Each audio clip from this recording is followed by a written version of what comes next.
Shalom, selamat datang di ibadah online GB Putra. Senang bisa menyambut jemaat dan Bapak Ibu yang baru pertama kali mengikuti ibadah online kami. Ibadah ini bisa diikuti setiap saat melalui YouTube channel GBI Putra Official.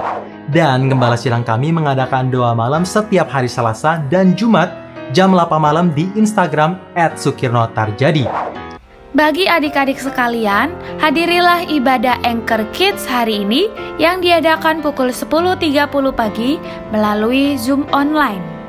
Untuk remaja, hadirilah ibadah Anchor Teens yang diadakan hari ini pukul 10.30 pagi melalui Zoom online. Kami tunggu kehadirannya ya. Ibadah Anchor Youth hari ini diadakan pukul 2 siang melalui Zoom online.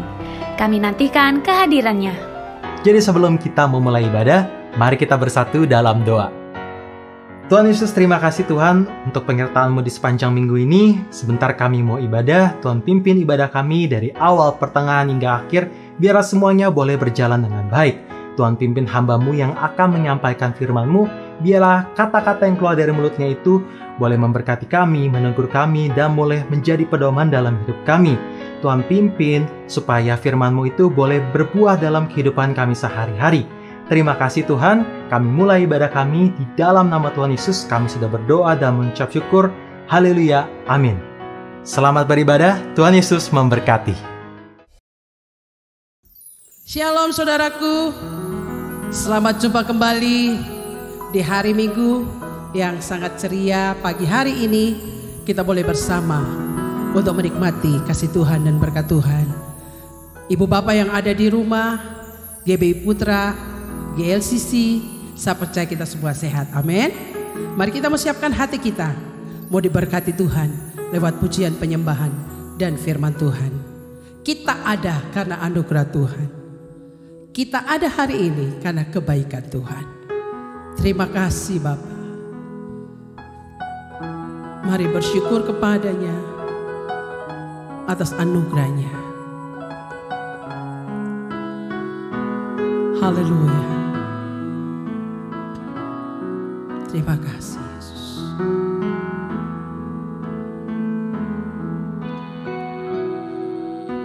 Ku ada sampai hari ini, itu semua karena anugerah-Mu.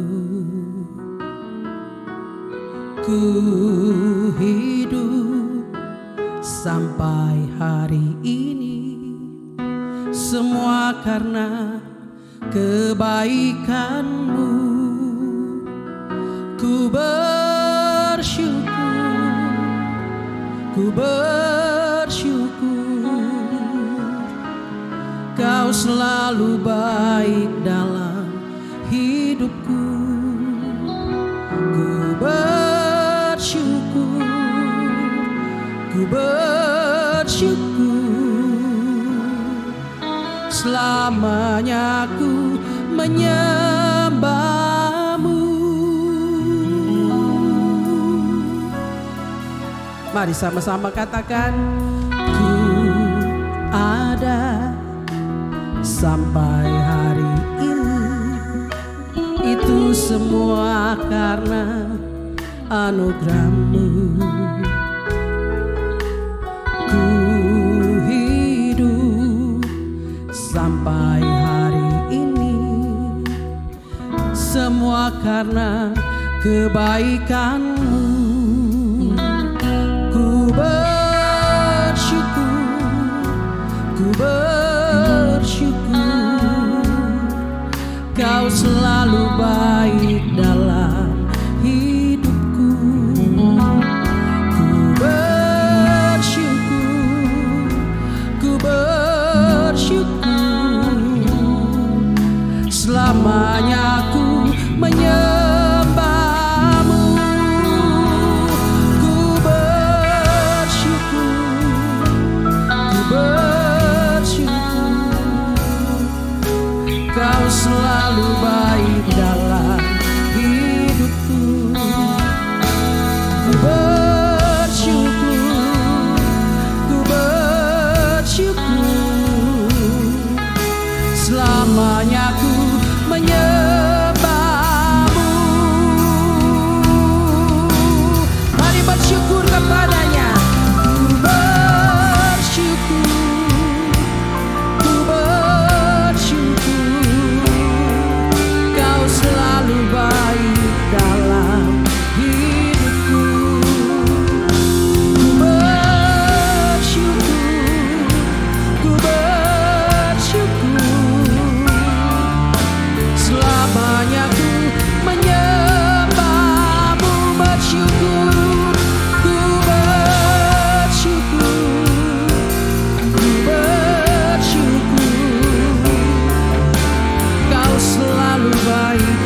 Mari angkat kedua tanganmu.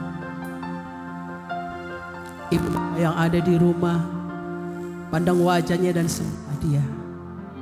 Terima kasih Yesus. Besar anugerah-Mu, berlimpah kasih-Mu, semakin hari semakin bertambah besar anugerah-Mu, besar anugerah-Mu, berlimpah kasih-Mu, semakin hari semakin bertambah besar anugerah-Mu. Sekali lagi sembah Dia. Besar anugerah-Mu, berlimpah kasih-Mu, berlimpah kasih-Mu, semakin hari semakin bertambah besar anugerah-Mu, semakin hari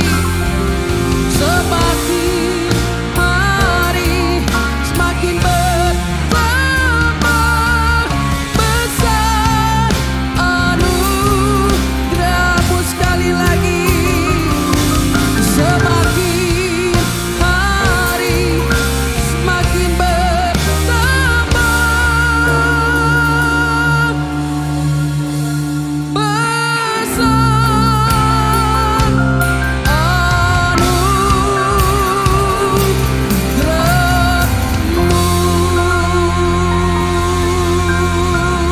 Haleluya, haleluya, haleluya. Mari kita berdoa. Bapa, kami sungguh bersyukur. Kami bangga kami punya Engkau Yesus dalam hidup kami, yang berjanji sekali-kali aku tidak pernah membiarkan dan meninggalkan Engkau. Bukti kebaikan-Mu Tuhan.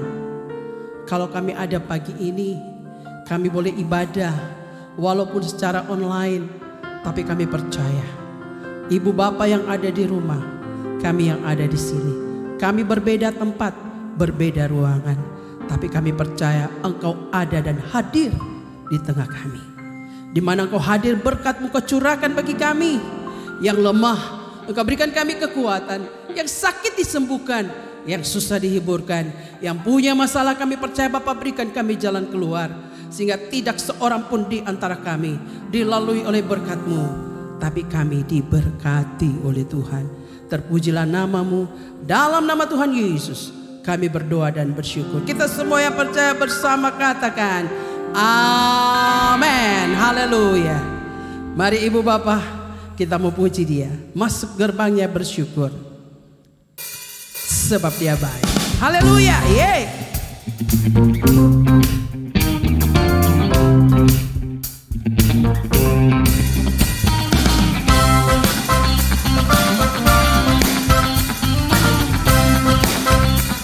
Mari sama-sama katakan, masuk gerbangnya bersyukur dengan penuh pujian, bersuka di hadirat-Nya, nyanyi besarkan agung namanya. Oh, puji Dia, tiuplah sangkakala, musik dan tarian, semua makhluk di bumi di sorga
hidup saudara dan saya. Amin. Mari sama-sama puji Dia. Haleluya.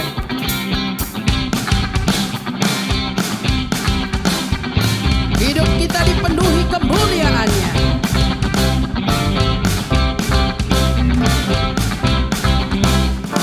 Betapa dalamnya kasih setiamu, betapa besarnya kebaikanmu. Hidupku dipenuhi kemuliaan-Mu, indahnya oh Yesus Tuhanku. Betapa dalamnya kasih setiamu, betapa besarnya kebaikanmu. Hidupku dipenuhi kemuliaan-Mu, indahnya oh Yesus Tuhanku. Sempurnalah kehidupanku sejak Kau hadir dalam hatiku. Kau perhatikanku setiap waktu. Oh sungguh indahnya Yesus Tuhanku. Betapa dalamnya kasih setiamu, betapa besarnya kebaikanmu. Hidupku dipenuhi kemuliaan-Mu, indahnya Yesusku. Sekali lagi. Betapa dalamnya kasih setiamu, betapa besarnya kebaikanmu. Hidupku dipenuhi kemuliaan-Mu, indahnya oh Yesus Tuhanku. Sempurnalah kehidupanku sejak Kau hadir dalam hatiku. Kau perhatikanku setiap waktu. Oh sungguh indahnya Yesus Tuhanku. Betapa dalamnya kasih setiamu, betapa besarnya kebaikanmu. Hidupku dipenuhi kemuliaan-Mu, indahnya Yesus Tuhan. Hidupku dipenuhi kemuliaan-Mu, indahnya oh Yesus Tuhanku. Hidupku dipenuhi kemuliaan-Mu, indahnya oh Yesus Tuhanku. Haleluya. Haleluya. Baik Ibu Bapak yang diberkati Tuhan, saat ini sebelum kita diberkati dengan firman Tuhan, mari kita akan memberikan persembahan. Ibu Bapak bisa scan QR yang ada di layar Ibu Bapak semua, apa itu HP, gadget, televisi, dan kita akan memberikan persembahan yang terbaik untuk kemuliaan Tuhan. Mari saudara kita berdoa. Bapak, kami bersyukur buat pagi hari ini. Sebelum Engkau berkati kami dengan firman-Mu, kami akan memberikan persembahan untuk pekerjaan Tuhan. Biar kami beri dengan penuh sukacita hati kami kepadamu. Berkati ibu bapak yang ada di rumah. Memberikan persembahan, berkati kesehatan mereka. Berkati Tuhan keluarga mereka. Dan kami percaya dimanapun kami berada, perlindungan Tuhan tetap nyata dalam hidup kami. Dalam nama Tuhan Yesus kami berdoa dan bersyukur. Haleluya. Amin. Musim akan selalu berganti, tapi kasih Tuhan tetap abadi, kekal untuk selama-lamanya. Sebab Dia selalu menolong saudara dan saya. Haleluya. Musim akan selalu berganti, kasih Tuhan tetap abadi, tak akan berubah sampai selamanya. Ku tetap percaya, ku yakin Tuhan memberkati, ku yakin Tuhan melindungi. Burung di udara Tuhan pelihara, karena kasih-Nya. Tuhan selalu menolong. Tuhan selalu menolongku, selalu menjagaku. Sehelai di rambutku tak akan terjatuh tanpa seizin-Mu. Tuhan selalu menolongku, selalu menjagaku. Dia mengenyangkanku dan peliharaku seumur hidupku.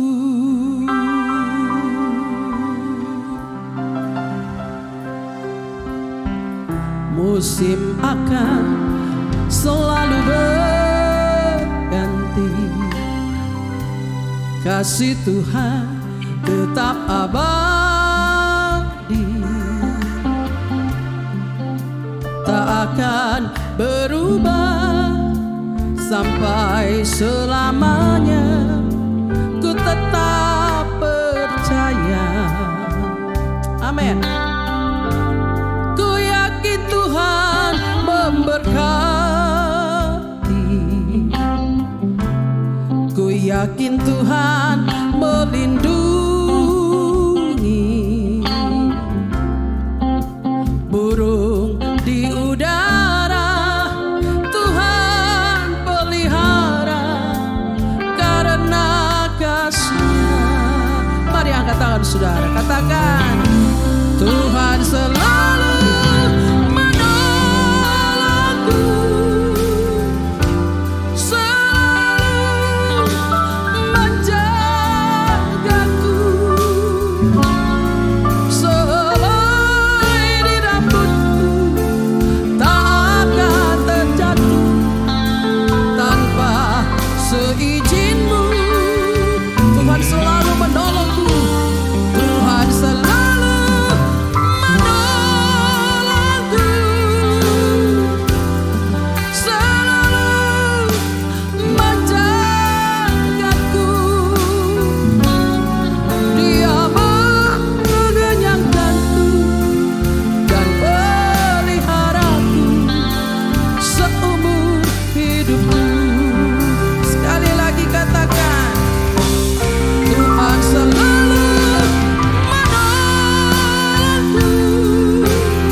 seumur hidupku.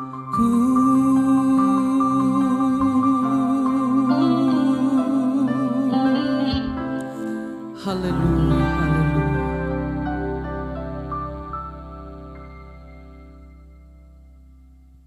Saudara sekalian semuanya, shalom dan selamat beribadah dalam ibadah online kita di GB Putra untuk minggu ini. Saudara terkasih, kita terus-menerus mendoakan berbagai situasi di berbagai tempat, terutama di Ukraina, dan kita terus minta Tuhan menyatakan karya kemurahan-Nya dan juga saudara sekalian di tempat-tempat lain di mana banyak ketegangan terjadi. Saudara terkasih, hari ini kita datang ke hadapan Tuhan untuk firman Tuhan. Jangan lupa saudara sekalian Alkitab cetaknya, ya kita akan baca kitab bersama-sama. Ya, nah sebelum itu mari kita berdoa. Kami menaikkan puji syukur kami kepadamu Bapa Surgawi yang sudah menyatakan firman-Mu yang hidup di tengah-tengah kami.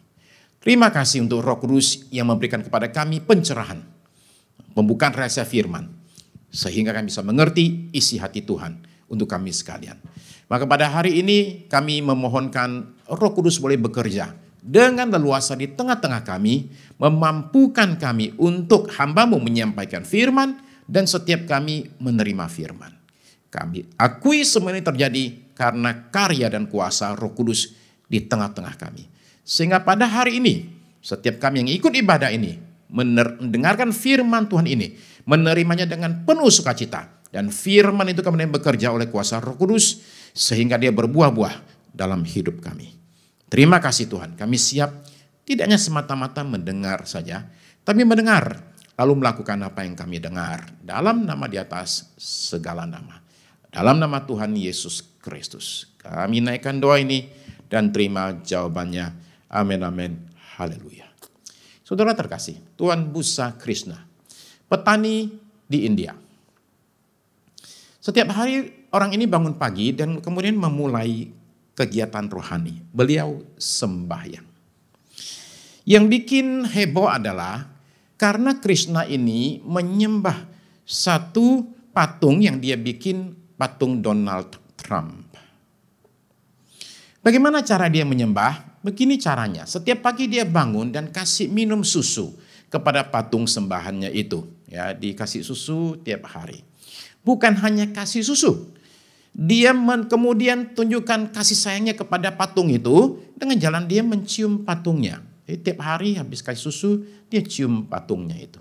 Tidak hanya itu, dia tunjukkan juga penundukan dirinya kepada patung itu dengan jalan tiap hari dia sujud menyembah dan mencium kaki patung. Nah, saudara mungkin bertanya nih, kenapa itu Donald Trump dia jadikan dewanya, patung sembahannya?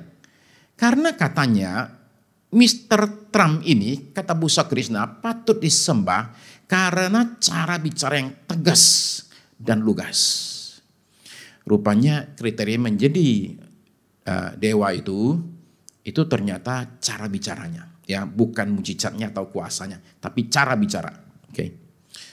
Ketika Donald Trump mengumumkan bahwa dia terkena COVID, saudara bisa bayangkan tidak betapa hancur hatinya Busa Krishna. Dia pusing sedih sekali. Kemudian dia tulis di Facebook meminta teman-temannya tolong bantu doa untuk dewa Donald Trump. Agak tragis juga ya saudara-saudara sekalian. Bahwa pada akhirnya Allah yang dia sembah itu ternyata juga perlu didoakan saudara-saudara sekalian.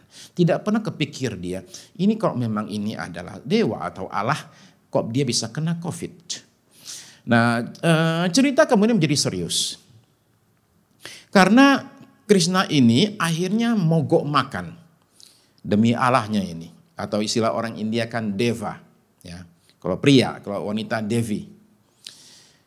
Kemudian dia jadi depresi dan suatu minggu pagi didapati sudah meninggal di ranjangnya. Bukan karena COVID, tapi karena hancur hati melihat dewa yang dia sembah ini kok tidak sembuh-sembuh dari COVID. Kalau kita bicara dari segi pengabdian dan cinta kepada satu sosok ilahi, entah sosok ini adalah beneran atau dibuat-buat, saya rasa tidak banyak kita yang bisa menyaingi namanya Busa Krishna. Bayangkan setiap pagi bangun pagi yang pertama dia pikir adalah dewanya ini, dewa Donald Trump. Kemudian dia mengorbankan tidak hanya waktu tapi juga uangnya dan semuanya dia lakukan, termasuk dia mengorbankan nama baiknya. Karena saudara dan saya tentu tahu di India mereka biasa menyembah banyak sekali dewa. Diperkirakan pernah dulu ada satu angka mengatakan di India dewa mereka itu diperkirakan ada sekitar 300 juta lebih. Nah ini tambahan, tapi tetap buat orang-orang kampung tetap aja rada aneh ini si Krishna ini. Tapi dia bersedia dijadikan bahan tertawaan dan bahan olok-olok. Demi apa? Demi cintanya kepada sembahannya. Di sini kita melihat orang ini punya satu kualitas yang patut kita kagumi. Nah, bicara soal patung dan dewa sembahan, saudara sekalian, mari kita baca Keluaran pasal yang ke-20 ayat 4 sampai 6. Keluaran pasal yang ke-20.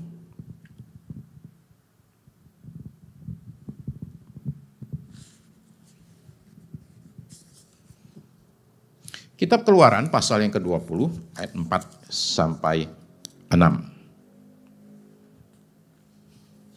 Yuk mari kita baca bersama saudara sekalian ya. Saudara ikuti pembacaan saya. Keluaran 20 ayat yang ke-4 sampai 6. Jangan membuat bagimu patung yang menyerupai apapun yang ada di langit di atas, atau yang ada di bumi di bawah, atau yang ada di dalam air di bawah bumi. Jangan sujud menyembah kepadanya atau beribadah kepadanya, sebab aku Tuhan Allahmu adalah Allah yang cemburu, yang membalaskan kesalahan bapa kepada anak-anaknya, kepada keturunannya yang ketiga dan keempat, dari orang-orang yang membenci aku. Tetapi aku menunjukkan kasih setia kepada beribu-ribu orang, itu mereka mengasihi aku dan yang berpegang pada perintah-perintahku. Jadi ini adalah perintah yang kedua dari 10 perintah Allah. Yang barangkali kalau saudara sudah lahir di keluarga Kristen, barangkali ini sesuatu yang jauh sekali daripada pemikiran kita. Berhala itu kita bilang yang namanya patung, sembahan, itu jauh. Kita nggak pernah ketemu, oke? Ya. Nah, berbeda dengan orang seperti saya yang besar di lingkungan yang non Kristen yang terbiasa dengan hal demikian.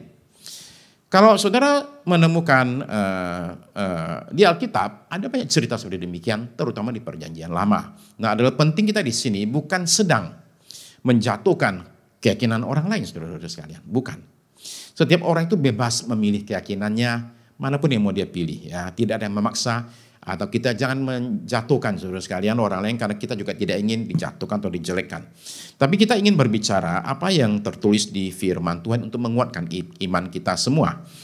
Nah, perintah yang nomor 2 ini nih, itu sering disalahpahami. Dikira larangannya adalah membuat patung. Saudara sekalian, Alkitab itu tidak pernah melarang orang membuat patung. Allah itu tidak pernah bilang jangan bikin patung. Mau buktinya enggak? Saya kasih buktinya. Di dalam bait sucinya orang Yahudi, itu ada di waktu sebelumnya juga di tenda pertemuannya Musa di padang gurun, itu ada yang namanya ruang maha suci. Di dalamnya itu ada satu yang namanya tabut. Nah, di dalam tabut itu, kalau saudara perhatikan, di situ ada hadirat Allah di situ, dan di bagian tutupnya tabut itu ada apa? Itu ada patung. Coba baca ya, Keluaran 25 ayat 17 sampai 20. Nah, ini tidak lama sesudah perintah jangan membuat patung, dan kemudian sekarang ayat yang ke-17 sampai 20. Oke, Keluaran pasal 25, 17. Juga engkau harus membuat tutup pendamaian dari emas murni, 2,5 hasta panjangnya dan 1,5 hasta lebarnya, dan haruslah kau buat 2 kerup dari emas. Kau buatlah itu dari emas tempaan pada kedua ujung tutup pendamaian itu. Buatlah 1 kerup pada ujung sebelah sini dan 1 kerup pada ujung sebelah sana, seiras dengan tutup pendamaian itu. Kemudianlah kerup itu di atas kedua ujungnya. Kerup-kerup itu harus mengembangkan kedua sayapnya ke atas, sedang sayap-sayapnya menundungi tutup pendamaian itu, dan mukanya menghadap kepada masing-masing. Kepada tutup pendamaian itulah harus menghadap muka kerup-kerup itu. Kerup itu apa, saudara sekalian? Kerup itu kan malaikat. Jadi mereka membuat patung malaikat di atas tutup tabut perjanjian. Nah, ini berhala bukan? Bukan. Jadi intinya bukan soal jangan membuat patung, tapi jangan membuat patung untuk disembah. Itu yang patut kita perhatikan. Beberapa orang itu rada lebay itu. Saya baca di Amerika Serikat, beberapa orang itu bahkan tidak boleh difoto. Kenapa? Itu membuat patung katanya. Jadi di rumah orang-orang ini tidak ada foto, mereka nggak mau difoto, dan juga mereka tidak menaruh gambar apapun juga. Di rumah mereka tidak boleh ada boneka, patung, replika, apapun juga tidak boleh ada. Kenapa? Perintah kedua soalnya. Ya. Padahal perintahnya itu jelas sekali. Perintahnya itu mengatakan, jangan membuat bagimu patung yang menyerupai apapun yang ada di langit di atas, atau yang ada di bumi di bawah, atau yang ada di dalam air di bawah bumi. Jangan sujud menyembah kepadanya, atau beribadah kepadanya. Nah, jadi yang penting itu soal menyembahnya itu. Nah, ada macam-macam berhala. Bentuknya aneka ragam. Sebagian jelas terlihat, sebagian tidak jelas terlihat berupa konsep dalam pikiran manusia. Saya tunjukkan saudara sekalian macam-macam berhala. Ya. Yang pertama adalah berhala fisik berupa patung, ya, patung sembahan fisik. Nah, Israel ini ketika keluar dari Mesir, kemudian tiba di tempat namanya Sinai. Di sana mereka menunggu. Dan sementara menunggu itu, Musa itu naik ke gunung menghadap Tuhan. Jadi yang di bawah nunggu nih, karena itu naik sendirian, tidak ada berita, tidak ada handphone, nggak ada WA. Jadi nggak tahu nih di atas itu dia gimana ya. Jadi setelah menunggu 1-2 minggu, 3 minggu, 4 minggu, mereka bilang, aduh ini Musa masih hidup apa sudah mati? Ada di mana dia? Jadi kemudian mereka mengusulkan sesuatu kepada wakilnya Musa, yaitu Harun. Di Keluaran pasal 32 ayat 1 sampai 3. Coba kita baca ya. Keluaran pasal yang ke-32.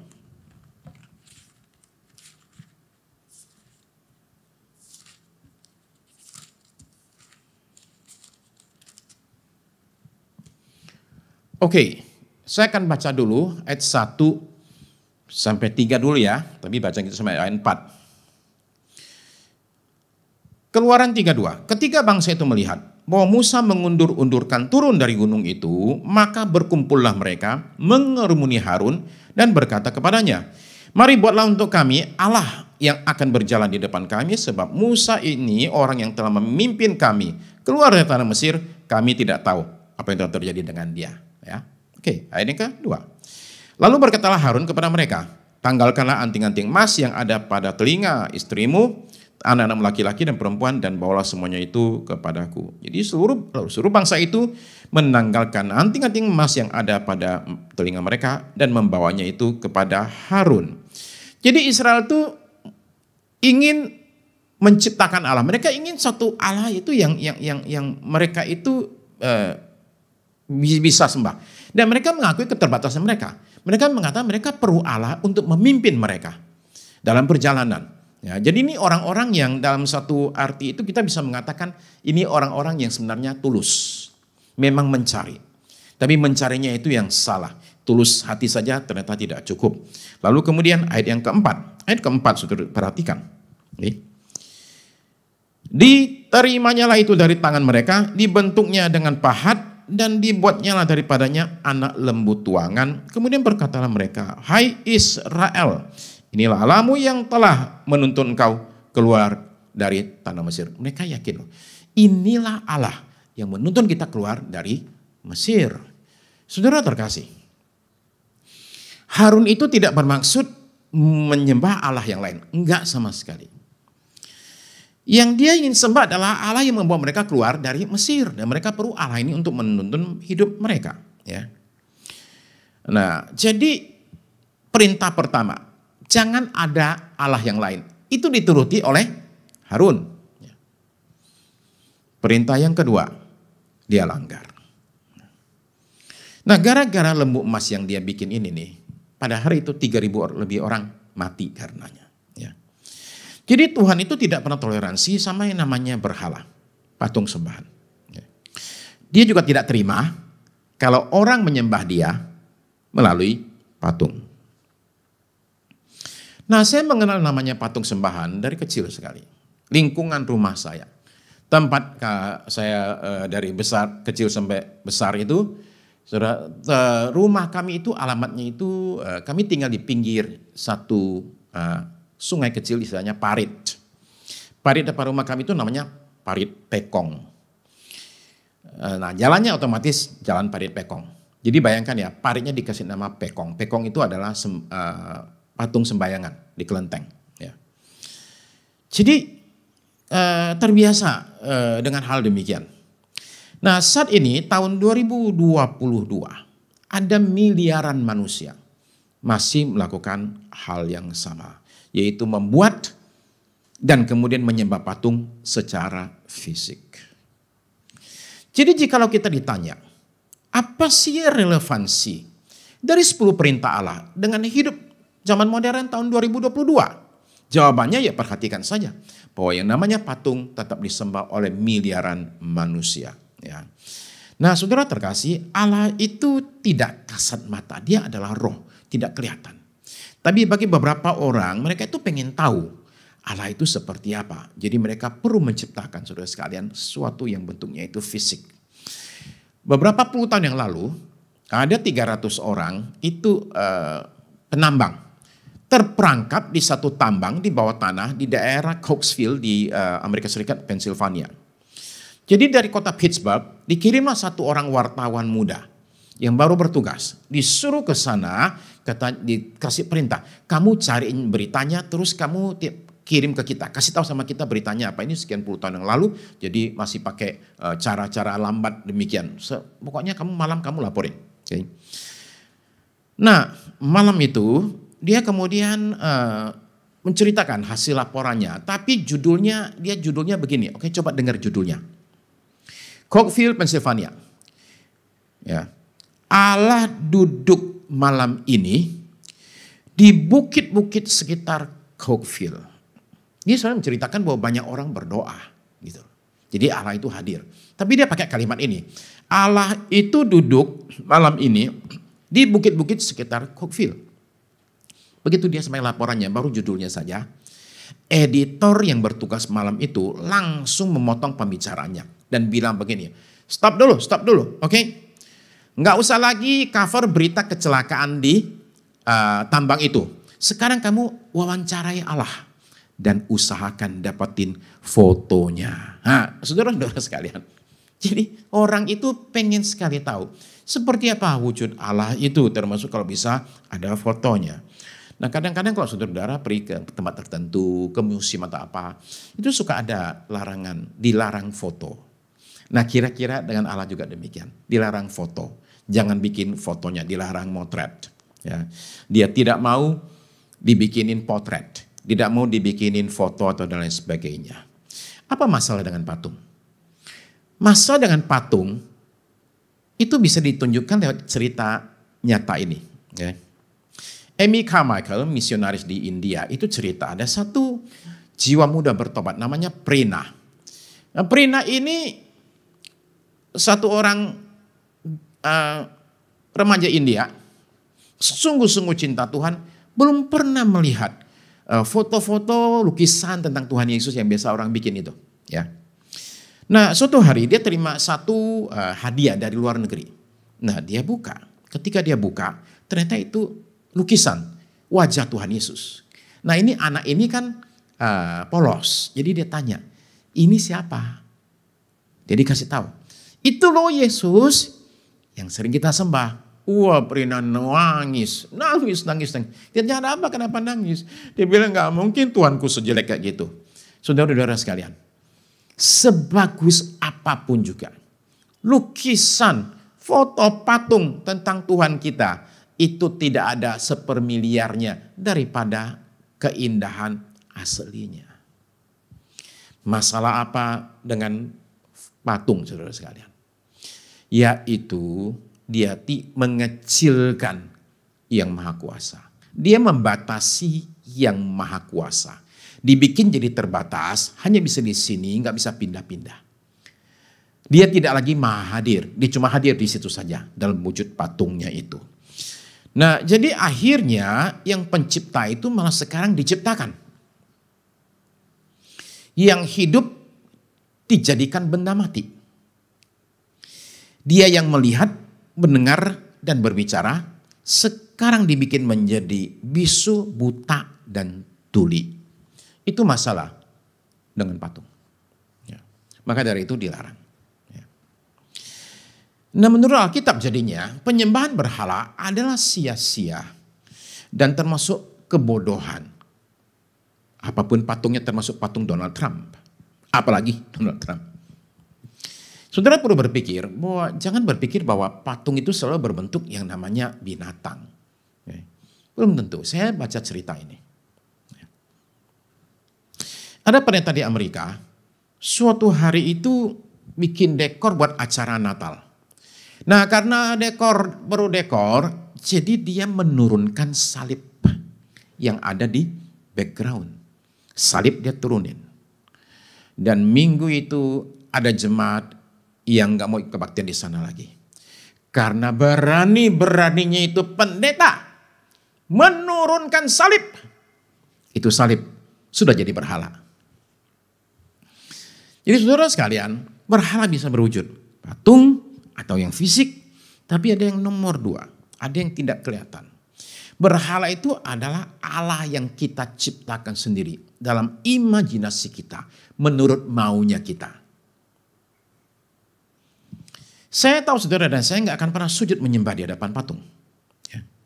Tapi bisa aja menyembah patung berbentuk yang lain, termasuk yang tidak fisik, tidak kelihatan. Allah menciptakan manusia menurut gambar dan rupanya dia. Kata orang, semenjak hari itulah manusia berusaha membalas budi Allah dengan menciptakan Allah menurut gambar dan rupa manusia. Jadi kita membayangkan dalam imajinasi kita Allah itu seperti apa. Kita bikin sendiri tanpa mengacu kepada firman Tuhan. Kita bikin Allah yang baik sama kita, nurut maunya kita, selalu setuju dengan kita dan siap membantu kita. Gambarannya itu diceritakan oleh Philip Yancey dalam bukunya What is so amazing about grace. Dan dia cerita punya teman namanya Susan. Susan itu orang Kristen ya. Suatu hari ngomong sama Philip Yancey begini.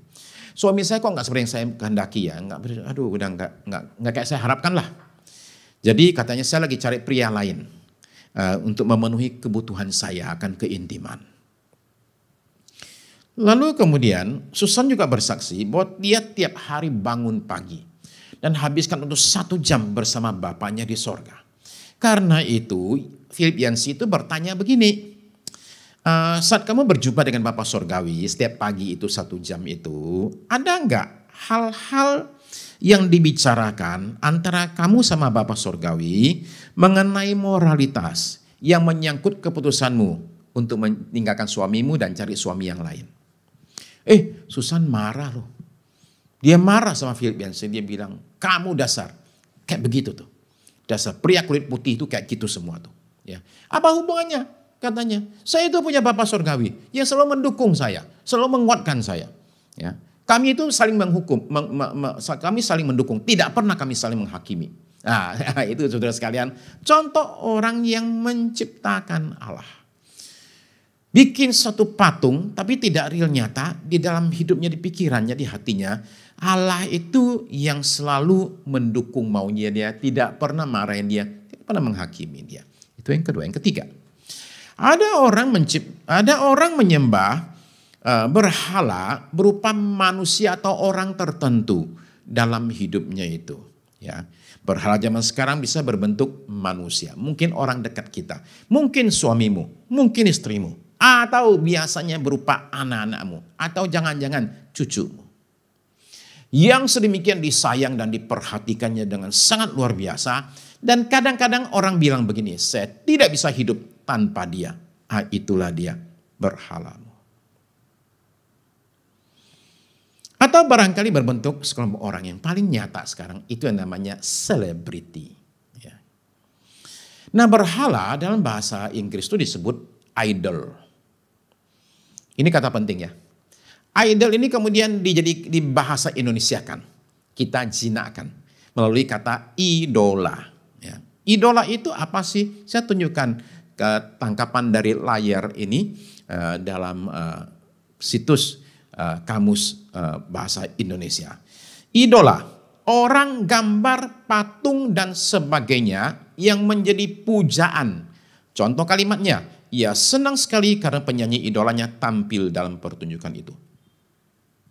Mengidolakan menjadikan sesuatu sebagai idola. Ia mengaku sudah mengidolakan sang kakak sejak masih kecil. Pengidolaan, proses, cara, perbuatan mengidolakan, menjadikan seseorang atau gambar atau patung sebagai pujaannya. Nah, saudara perlu ngerti kata pujaan. Karena puja itu dari bahasa India. Bahasa India puja itu ketika orang India sedang menyembah patung, mereka bilang itu puja. Mereka sedang lakukan puja. Lalu kita bahasa Indonesia kan, kata puja ini memuja, pujaan. Jadi ini adalah bahasa yang dipakai untuk menggambarkan penyembahan berhala. Kita sekarang pakai untuk dipakai kepada manusia. Contohnya adalah selebriti, saudara sekalian. Kita punya namanya Indonesian Idol. Ya. Idola Indonesia. Tapi sekali lagi, idola ada menjadikan seseorang menjadi pujaan, yaitu objek sembahan. Ada namanya yang dari Korea, saudara sekalian ya. BTS Idol. Wow, ya, berhala selebriti. Penyembahan kepada selebriti itu sangat amat luar biasa. Saya kasih contoh satu saja. Barang bekasnya selebriti. Oke, ini daftarnya. Justin Timberlake itu makan roti, dia gigit cuman setengah. Sisanya itu dijual dengan harga $3.000, sekitar 40 juta lebih. Ya, itu roti sisa gigitannya Justin Timberlake. Pada tahun 2022, tukang cukurnya Elvis Presley menjual, rupanya dia nyukur Elvis Presley, ketika sudah selesai nyukur, itu potongan rambut bukannya dibuang ke tempat sampah, dia simpan dan dijual dengan harga tidak kira-kira 1,6 miliar. Ya. Ada satu toples berisi nafasnya Brad Pitt dan Angelina Jolie. Nafas mereka ya. Itu dibeli oleh seorang fans seharga $500. Ada satu potong itu loh, permen karet bekas gigitannya Britney Spears dijual $14.000, ratusan juta, hampir 200 juta. Kertas tisu yang berikutnya.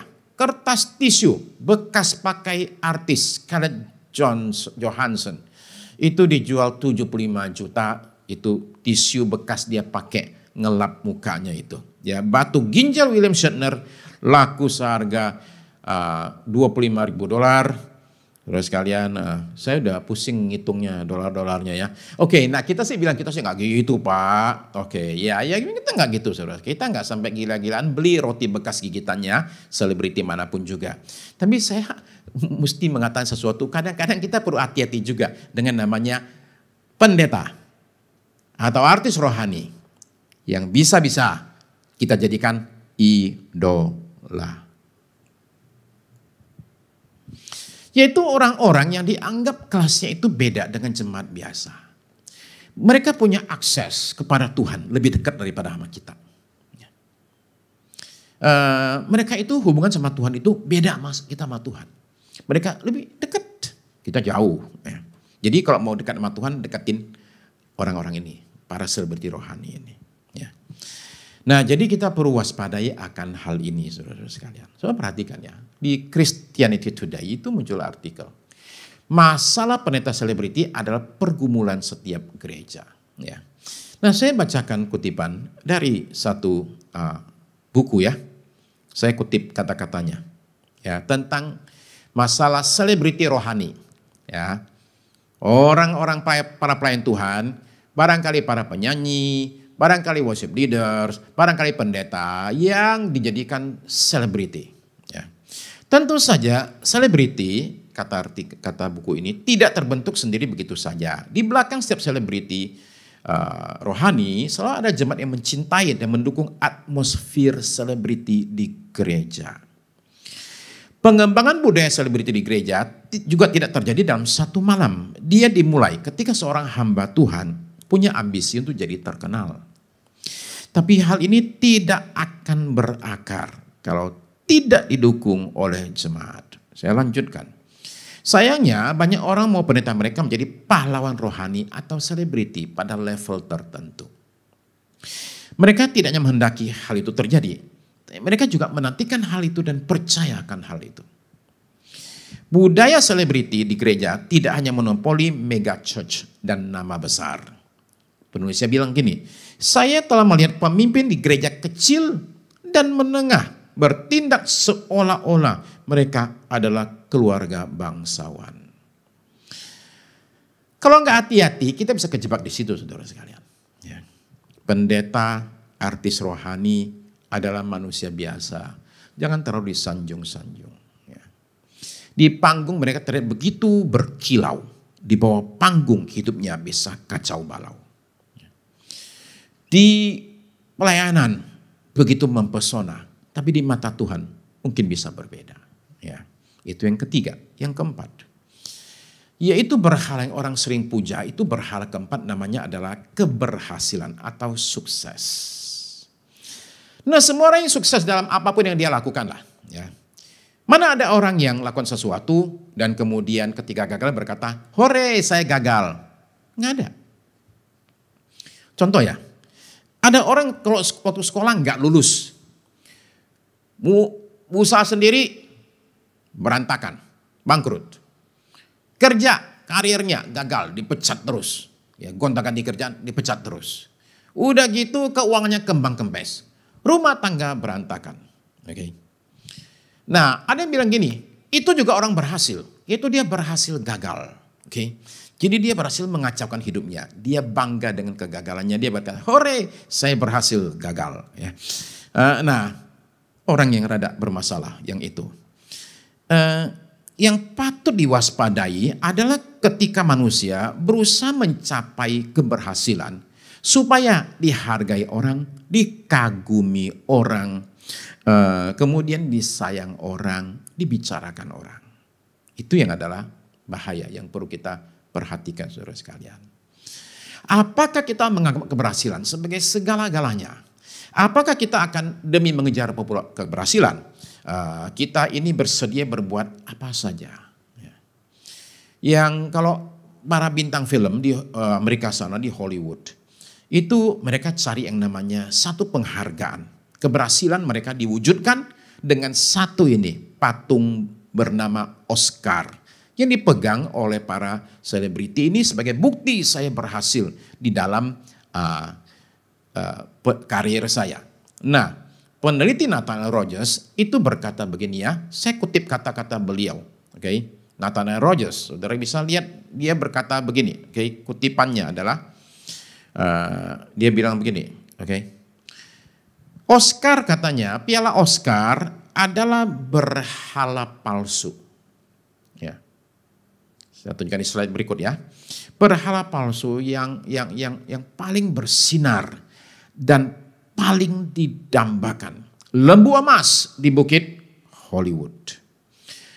Ini lembu emas di bukit Hollywood yang orang cari. Ini bukti saya berhasil. Nah, tapi ketika berhasil, ini yang terjadi. Ada satu orang komedian, Kathy Griffin, menerima penghargaan bukan Oscar, tapi yang lain, Emmy Awards tahun 2007. Nah, ketika Kathy Griffin ini maju ke panggung, terima itu patung itu, dipegang dan dia berkata begini.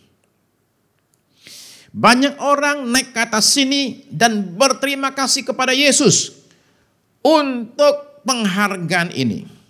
Saya mau Anda semua tahu, ini tidak ada hubungannya dengan Yesus. Ini hasil kerja keras saya. Dan kemudian dia berkata begini. Dia maki Tuhan Yesus. Dengan kata-kata yang orang mereka biasa pakai buat maki satu dengan yang lain. Terus dia ngomong ini. This award is my God now.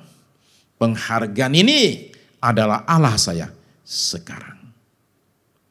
Nah, ini gambaran penyembahan berhala modern.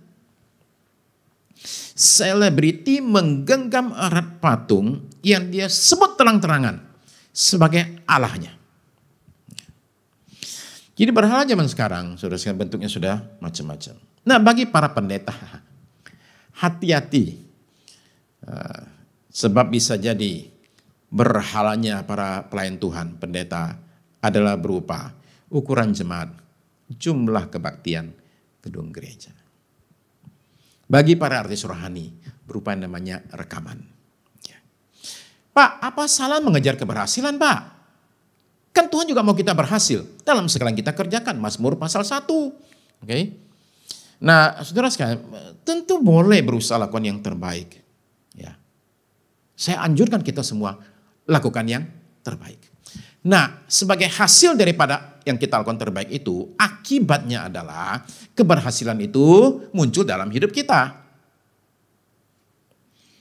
Tapi adalah salah menurut saya kalau orang mengejar keberhasilan demi supaya dikagumi orang, dipuja orang, dihargai orang, dikenal orang. Karena akhirnya semua akan kosong semua. Itu menjadi berhala, dan berhala itu bahaya, saudara sekalian. Ya. Maksud saya begini, saya ingin mengatakan bahwa keberhasilan itu bukanlah tujuan utama kita. Keberhasilan itu adalah akibat, hasil daripada kita lakukan yang terbaik, kita bekerja keras, dan hasilnya adalah keberhasilan menyertai hidup kita, mengikuti kita, mengejar kita. Jadi bukan keberhasilan sasaran utamanya. Keberhasilan adalah hasil, akibat daripada saya berikan yang terbaik dalam melakukan apapun yang saya lakukan. Lalu kemudian saya berhasil. Bukan keberhasilan yang saya kejar. Itu bedanya. Nah, dari keberhasilan ini bisa muncul berhala nomor 5. Yaitu uang. Berhala nomor 5 ini ada namanya adalah Mammon. Ya, jelas-jelas disebut namanya Mammon. Kalau saudara baca di Lukas 16 ayat 13. Di Lukas 16 ayat yang ke-13.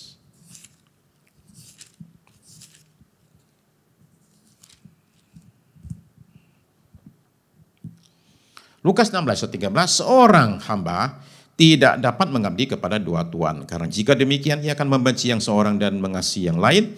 Atau ia akan setia kepada yang seorang dan tidak mengindahkan yang lain. Berikutnya, perhatikan, kamu tidak dapat mengabdi kepada Allah dan kepada Mammon. Nah, jadi ini adalah berhala dikasih nama spesifik oleh Tuhan Yesus, yaitu Mammon, ya, uang. Saingan terbesar Allah dalam hidup kita bukan apa-apa kecuali Mammon ini, saingan yang paling besar. Ya. Sehingga kita dikasih tahu, waspadai yang satu ini. Ya. Sebab kalau kita nggak hati-hati, kita mengira kita masih punya Tuhan dalam hidup kita. Padahal Tuhan sudah pergi lama, digantikan oleh Mammon. Demi mengejar Mammon, manusia itu bersedia mengorbankan banyak hal. Dari temannya, prinsip hidupnya, keluarganya, kesehatannya, semua dia akan korbankan. Kadang nyawanya sendiri pun dikorbankan. Demi yang namanya berhala Mammon ini. Sudah jelas ilegal, melanggar hukum, masih dilakukan demi namanya uang. Sudah jelas merusak kesehatan, masih terus dilakukan demi namanya uang. Sudah jelas mengorbankan keluarga, terus dilakukan demi namanya uang. Maka kita perlu hati-hati dengan yang satu ini, sesuai dengan peringatan Tuhan Yesus. Ini bukan mengajar kita jadi orang malas. Sekali lagi, sama sekali tidak demikian. Mari kita kerja keras. Berikan yang terbaik, saudara sekalian. Tapi terus menjaga hati kita dari berbagai serbuan, berbagai berhala-berhala ini dalam hidup kita. Uang itu penting, saudara sekalian. Jelas, uang itu penting. Kita hidup di dunia ini masih memerlukan uang dan memakai uang. Ya. Tapi uang jangan dijadikan sebagai segala-galanya. Karena di situ dia berubah menjadi berhala. Nomor 6, saudara sekalian, adalah berhala yang berikut adalah keakuan. Si aku ini. Ya. Nah, berhala ini itu adalah di mana diri sendiri menggantikan tempat Allah dalam hidup kita. Semua diarahkan untuk keinginanku, kenikmatanku, kesenanganku, kepentinganku. Semuanya ku. Ya. Akhirnya di muka bumi, tidak ada pribadi lain yang harus dituruti kehendaknya kecuali aku. Tidak ada pribadi yang patut diperhatikan yang lain kecuali aku. Tidak ada yang lain yang boleh jadi pusat perhatian kecuali aku. Bahkan Allah itu juga hadir untuk menolong aku. Untuk menjadi pembantuku. Nah, itu aku. Nah, orang demikian kita sebut apa? Kita sebut diktator. Ya. Semuanya berpusat ke dia. Narsis, kayak gitu. Ya. Saudara bayangkan kalau punya orang tua seperti demikian. Capek deh. Saudara bayangkan punya anak seperti demikian. Sakit kepala. Saudara bayangkan punya suami istri seperti demikian. Jangan lihat sebelahnya ya, oke? Ya.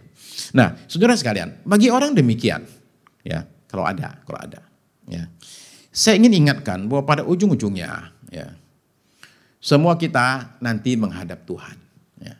Nggak bawa apa-apa juga. Kedudukan hilang semua, harta ditinggal semua, perhiasan kita, jabatan kita, kedudukan kita semua ditinggal. Pada waktu itu, saudara sekalian, kita semua akan digotong, ditaruh di tempat lain. Nggak boleh ada di rumah? Nggak boleh. Saudara mungkin terus ada nggak? Mau ada di rumah terus? Nggak boleh. Tetap aja mesti akan dibawa ke tempat lain dan ditaruh, dikubur supaya tidak terlihat lagi di depan mata. Ya. Jadi saudara-saudara sekalian, saudara mungkin tanya gini, tapi Pak kalau ngomong gitu kayaknya Tuhan itu kayaknya diktator deh. Semua mesti menyembah dia, semua mesti nuruti kehendaknya. Kayaknya diktator juga tuh. Enggak lah, itu beda. Bedanya apa? Bedanya begini, Tuhan itu menyuruh kita menyembah dia saja, jangan yang lain. Bukan karena dia perlu disembah oleh kita, tapi dia tidak mau kita salah menyembah. Kalau salah menyembah, hidup kita hancur. Jadi Tuhan itu ingin menolong kita, mengatakan sembahlah aku. Bukan karena dia mengatakan hanya aku yang boleh satu-satunya. Karena memang secara kenyataan memang dia satu-satunya, nggak ada yang lain boleh disembah kecuali Allah itu sendiri. Jadi dia tidak mau kita salah menyembah. Kalau kita mengatakan kehendak Tuhan jadi dalam hidup saya, bukan berarti nggak boleh ada yang lain, dalam arti nggak ada pilihan lain. Ada, cuma kita menyadari bahwa kehendak Tuhan itu yang terbaik. Karena dia maha tahu. Maka kita mengatakan kehendak Tuhan jadi, dan saya hanya menyembah Tuhan saja menuruti perintahnya. Allah itu jangan disamakan dengan manusia.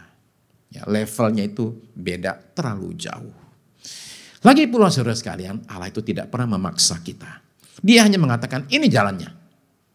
Ya, saudara ingat ketika ada anak muda kaya raya datang kepada Tuhan Yesus dan bertanya, guru yang baik, bagaimana caranya dapat hidup kekal? Lalu Tuhan Yesus kasih tahu sama dia. Ya, kamu jangan mencuri, jangan membunuh, hormati orang tuamu. Ya, 10 perintah Allah ditunjukkan. Lalu apa jawabannya? Semua itu ya Tuhan.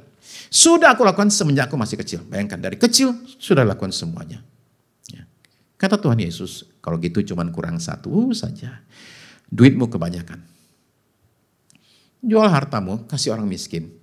Baru ikut sama aku. Nah perhatikan ya, Yesus nggak bilang, jual hartamu, kasih sama aku. Enggak. Kasih sama orang miskin, ikut sama aku. Dan dia nggak mau. Kata Alkitab, dia sedih hatinya karena duitnya banyak. Dia putar badan dan pergi. Perhatikan tidak? Tuhan Yesus itu kata Injil Markus menaruh belas kasihan terhadap anak muda ini. Dan sekalipun demikian, Tuhan tuh nggak panggil ulang dia mengatakan, jangan pergi dulu, ntar kita bicara dulu. Tadi mungkin kurang jelas tadi ya. Saya enggak loh. Ya, Tuhan biarkan dia pergi. Kenapa? Pilihan bebas kita. Tuhan itu bukan diktator. Ya. Saudara sekalian, mari kita kembali kepada tokoh kita di awal cerita, Musa Krishna. Saudara mungkin ketika dengar cerita tadi, itu bertanya begini. Donald Trump tahu nggak ya dia disembah kayak gitu? Mungkin tahu. Mungkin ada cerita. Karena Donald Trump kan pernah ke India. Ya mungkin Donald Trump pernah dengar tentang ada orang menyembah dia. Mungkin juga enggak, kita nggak tahu. Tapi apakah Donald Trump yang dia sembah itu peduli dengan dia? Jelas enggak. Tetapi Allah sejati yang kita sembah dalam nama Yesus Kristus itu sungguh berbeda. Dia sangat peduli dengan kita. Sedemikian pedulinya sehingga rela turun dari sorga. Menjelma menjadi sama dengan manusia. Dan dalam keadaan sebagai manusia itu dia telah menderita. Menderita sampai dia kemudian mati di kayu salib. Semua untuk kita. Supaya kita jangan sampai masuk neraka. Supaya dosa-dosa kita yang segunung itu semua. Itu bisa dihapuskan, dibersihkan. Catatan kita bersih semua. Dan sorga menjadi bagian daripada kita. tidakkah dia menjadi satu-satunya yang layak kita puji dan kita sembah. Beginilah kata Alkitab. Saya bacakan Yudas pasal yang pertama, ayat 24 sampai 25. Yudas pasal pertama memang hanya ada satu pasal.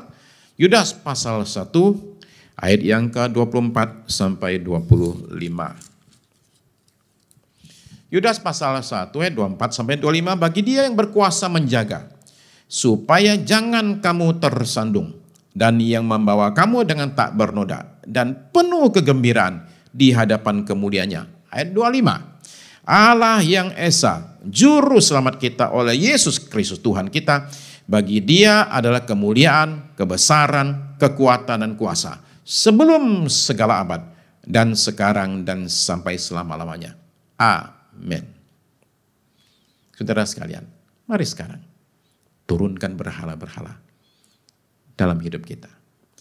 Turunkan dari tempatnya dan hancurkan semua berhala itu.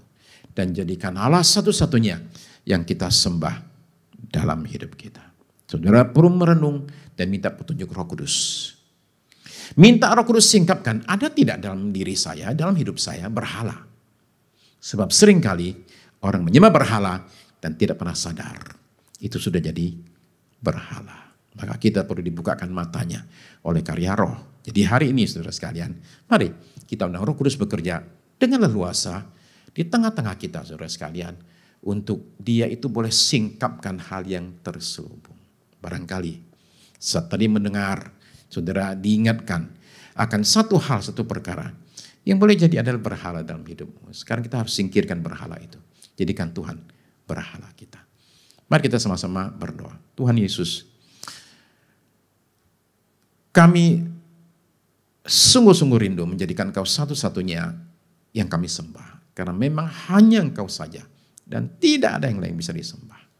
Apapun juga dalam hidup kami, termasuk keberhasilan kami, harta kami, nama baik kami ya Tuhan. Termasuk hal-hal yang lain Tuhan. Diri kami sekalipun Tuhan. Semua itu tidak patut disembah, hanya Engkau patut disembah. Jadi sekarang Roh Kudus kami undang untuk bekerja dengan leluasa. Dengan sebebas-bebasnya dalam setiap hati kami. Supaya kami dibukakan, ditunjukkan berhala apa yang ada dalam hidup kami. Dan berikan kami kekuatan dan kuasa untuk bisa tanggalkan itu semua. Dan jadikan Engkau satu-satunya sembahan kami yang hidup. Terima kasih Tuhan buat semuanya ini. Ya, hari ini nyatakan berkat-Mu atas umat-Mu Tuhan. Engkau sembuhkan yang sakit ya Tuhan. Apapun sakit kami, Tuhan sanggup menyembuhkan kami. Apapun nama penyakit kami, kalah oleh kuasa dalam nama Yesus. Jadi sekarang Tuhan alirkanlah kesembuhan-Mu untuk kami yang sakit secara fisik.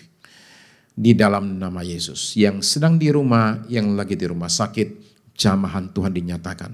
Dalam nama Yesus. Tuhan Yesus, jangan hanya sembuhkan badan kami, tapi sembuhkan juga jiwa kami dan roh kami.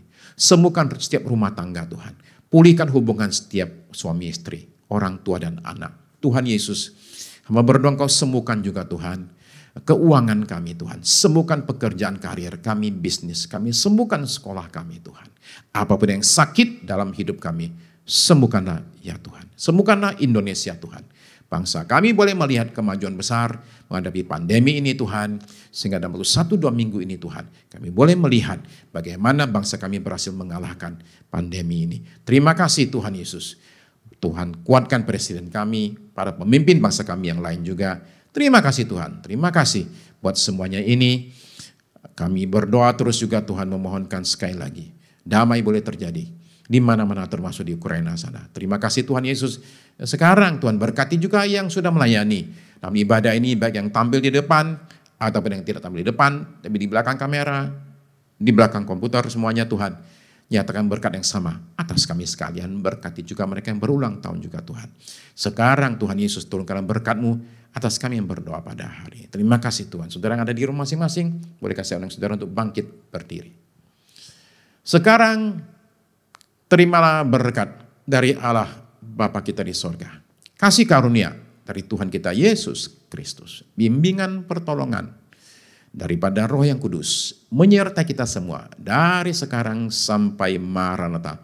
Tuhan kita kembali kali yang kedua. Amin. Amin.